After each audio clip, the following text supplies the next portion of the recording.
नमस्कार, आप देख रहे हैं जीके 24/7 न्यूज और मैं हूं आपके साथ नुपुर सक्सेना। चलिए नजर डालते हैं सुपरफास्ट खबरों पर। किसानों और सरकार के बीच 29 दिसंबर को सुबह 11 बजे विज्ञान भवन में फिर बातचीत होगी। बता दें कि आखिरी दौर की बातचीत 8 दिसंबर को हुई थी। किसान संगठनों ने कृषि मंत्रालय को चिट्ठी भेजी है। किसान तीनों कानून को रद्द करने की मांग पर अड़े हुए हैं। किसानों ने कहा कि बैठक में कानून रद्द करने की प्रक्रिया बताई जाए, बिजली बिल प्रदूषण अध्यादेश पर बदलाव की बात हो, एमएसपी की गारंटी दिए जाने पर बात हो। भारतीय किसान यूनियन के राष्ट्रीय प्रवक्ता राकेश टिकैत ने कहा, समाधान निकालना किसान के हाथ में नहीं है, समाधान सरकार निकालेगी। किसान शांतिपूर्ण तरीके से अपना आंदोलन कर रहे हैं। कृषि कानूनों के विरोध में आरएलपी प्रमुख हनुमान बेनीवाल ने एनडीए छोड़ने का ऐलान कर दिया है। उन्होंने कहा, अगर संसद में होता तो कानून फाड़ देता। Police commissioner SN Srivastava Singhu border पहुंचे और उन्होंने वहां पे सुरक्षा व्यवस्था का जायजा लिया। प्रधानमंत्री नरेंद्र मोदी ने जम्मू कश्मीर में सेहत स्वास्थ्य बीमा योजना का शुभारंभ किया। इस योजना के तहत 1.3 करोड़ लोग स्वास्थ्य सेवाओं का लाभ उठा सकेंगे। इस मौके पर पीएम मोदी ने कहा कि आज जम्मू कश्मीर के लिए ऐतिहासिक दिन है। आज से जम्मू कश्मीर के लोग आयुष्मान भारत योजना का लाभ उठा सकते हैं। मध्य प्रदेश में लव जिहाद कानून को कैबिनेट की मंजूरी मिल गई है, जिसमें 10 साल तक की सजा का प्रावधान है। अब इस विधेयक को विधानसभा में लाया जाएगा। सीएम नीतीश कुमार की कैबिनेट की मीटिंग में आज शनिवार को एक एजेंडे पर मुहर लगी है। 103 नए नगर पंचायत और 8 नगर परिषद के गठन को मंजूरी मिली है। महाराष्ट्र के उप मुख्यमंत्री अजीत पवार ने पुणे में कोरोना वायरस की तैयारियों को लेकर अधिकारियों के साथ समीक्षा बैठक की। केंद्रीय मंत्री स्मृति ईरानी ने अमेठी में विभिन्न विकास परियोजनाओं का शिलान्यास किया। इस कार्यक्रम में यूपी के उप मुख्यमंत्री केशव प्रसाद मौर्य भी मौजूद रहे। केंद्रीय मंत्री स्मृति ईरानी ने कहा कि एक महिला जो साधारण परिवार में जन्मी हो, उसके लिए गांधी खानदान को चुनौती देना आसान नहीं होता। वो दुस्साहस मैंने किया, उसका खामियाजा बार बार भुगतती रही। आरजेडी नेता तेज प्रताप यादव ने कहा कि नीतीश जी की पार्टी का वजूद खत्म हो चुका है। बीजेपी का तो काम है खा जाना सबको। पश्चिम बंगाल में 10वीं की बोर्ड परीक्षा 1 जून को आयोजित की जाएगी, तो वहीं 12वीं की बोर्ड परीक्षा 15 जून को होगी। बीजेपी सांसद मनोज तिवारी कल दोपहर 3 बजे प्रेस कॉन्फ्रेंस करेंगे और किसानों को कृषि बिल के फायदे गिनवाएंगे। एमपी सीएम शिवराज चौहान ने अपराधियों को चेतावनी देते हुए कहा है कि माफिया लोग सुन ले, अगर जरा भी गड़बड़ की तो 10 फीट नीचे जमीन में गाड़ दिया जाएगा। नगर निकाय एवं पंचायती चुनाव के लिए राज्य चुनाव आयोग ने कोविड-19 प्रोटोकॉल जारी किया है। जिला निर्वाचन अधिकारी राघव शर्मा ने कहा कि नामांकन में केवल एक व्यक्ति प्रत्याशी के साथ कक्ष में दाखिल होगा। ऊना के विधायक सतपाल रायजादा ने सलोह जिला परिषद वार्ड से उम्मीदवार शशि रानी के लिए वोट मांगे। कहा, जिस तरीके से हिंदुस्तान में गोरों ने राज किया था, उसी तरीके से अब बीजेपी भी राज कर रही है। किन्नौर में नेसंग पंचायत के 1 दर्जन कांग्रेस समर्थित परिवारों के 33 सदस्यों ने कांग्रेस छोड़ बीजेपी का दामन थाम लिया। मुरादाबाद में सपा सांसद डॉक्टर हसन ने किसान चौपाल बुलाई और किसानों से कानून को ना मानने को कहा।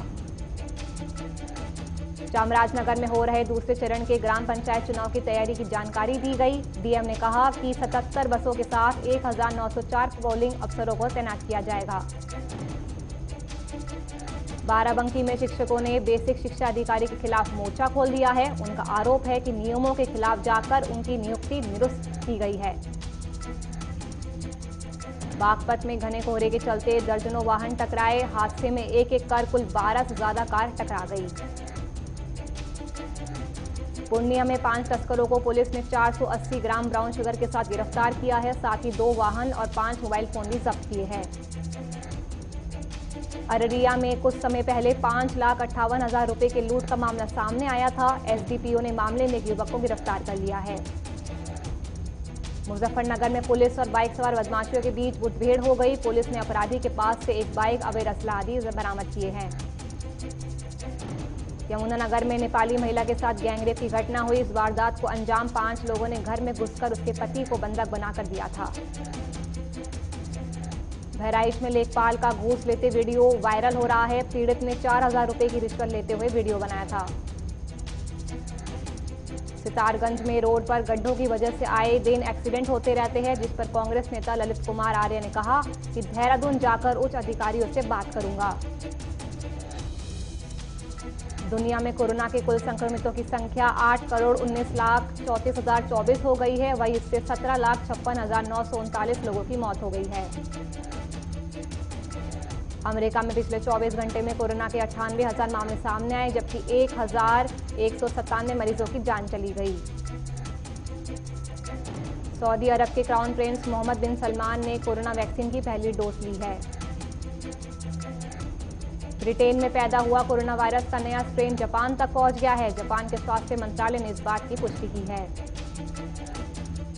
चीन की कोरोना वैक्सीन साइनोवेक इस्तेमाल से पहले ही विवादों में घिर गई है। विशेषज्ञों ने इस पर सवाल उठाए हैं। इथियोपिया में एक सशस्त्र हमले में 222 लोगों की मौत हो गई। बता दें कि हमलावरों ने सोते वक्त आम लोगों पर अंधाधुंध फायरिंग कर दी। अफगानिस्तान ने पाकिस्तान में आतंकी संगठन तालिबान की मौजूदगी पर नाराजगी जाहिर की और इसे शांति प्रक्रिया के लिए खतरा करार दिया। नेपाल के प्रधानमंत्री केपी शर्मा ओली ने कैबिनेट में फेरबदल कर 9 नए मंत्रियों को शामिल किया और उन्होंने कैबिनेट से एक मंत्री और एक राज्य मंत्री को हटा दिया है। नेपाल की संसद को समय से पहले ही भंग करने के मामले में सुप्रीम कोर्ट ने प्रधानमंत्री केपी शर्मा ओली सरकार को कारण बताओ नोटिस जारी किया है। अमेरिका के नेशविल शहर में क्रिसमस के दिन विस्फोट होने से 3 लोग घायल हो गए, जिन्हें अस्पताल में भर्ती कराया गया है। रजनीकांत की हालत में सुधार आया है, लेकिन अभी कुछ दिन उन्हें अस्पताल में रहना पड़ेगा। साउथ फिल्म विक्रम वेधा के रीमेक में पहली बार सैफ अली खान और ऋतिक रोशन साथ काम करेंगे। फिल्म में गैंगस्टर और पुलिस में जंग होगी। एक्टर सुनील शेट्टी की शादी को 48 साल पूरे हुए। सुनील शेट्टी ने अपने इंस्टाग्राम पर खास वीडियो के जरिए अपनी पत्नी को बधाई दी है। हाल ही में खबरें आई थी कि अक्षय कुमार जल्द ही राजा सुहेल देव के किरदार में दिखेंगे, लेकिन अब कहा जा रहा है कि अजय देवगन के बाद अक्षय कुमार ने भी इस फिल्म में काम करने से मना कर दिया है। मिलिंद सोमन की पत्नी ने उषा सोमन का एक वीडियो शेयर किया, जिसमें मिलिंद सोमन की मां उषा ने साड़ी में स्किपिंग की और पुशअप्स लगाए। इंग्लैंड के 75 साल के पूर्व क्रिकेटर और दिग्गज कमेंटेटर रॉबिन जैकमैन का निधन हो गया है। इसकी जानकारी इंटरनेशनल क्रिकेट काउंसिल ने दी है। अमेरिकन बास्केटबॉल प्रोफेशनल प्लेयर और कोच केसी जोन्स का निधन हो गया है। जोन्स 8 बार नेशनल बास्केटबॉल एसोसिएशन चैंपियन रहे थे। बॉक्सिंग डे टेस्ट में टीम इंडिया ने टॉस गंवाने के बाद पहली गेंदबाजी की। इस दौरान स्पिन पर एक बार फिर से अश्विन भारी पड़े, जिस कारण टीम इंडिया के नाम पहला सेशन रहा। बीसीसीआई सिलेक्शन कमेटी में सभी गेंदबाज लिए, यानी 5 बॉलर्स में से 4 पेसर्स लिए गए। इन सभी ने कुल मिलाकर 53 टेस्ट और 220 वनडे खेले हैं। शुभमन गिल को ऑस्ट्रेलिया के खिलाफ दूसरे टेस्ट मैच में डेब्यू करने का मौका मिला है। शुभमन ऑस्ट्रेलिया के खिलाफ डेब्यू करने वाले दूसरे सबसे कम उम्र के भारतीय खिलाड़ी हैं।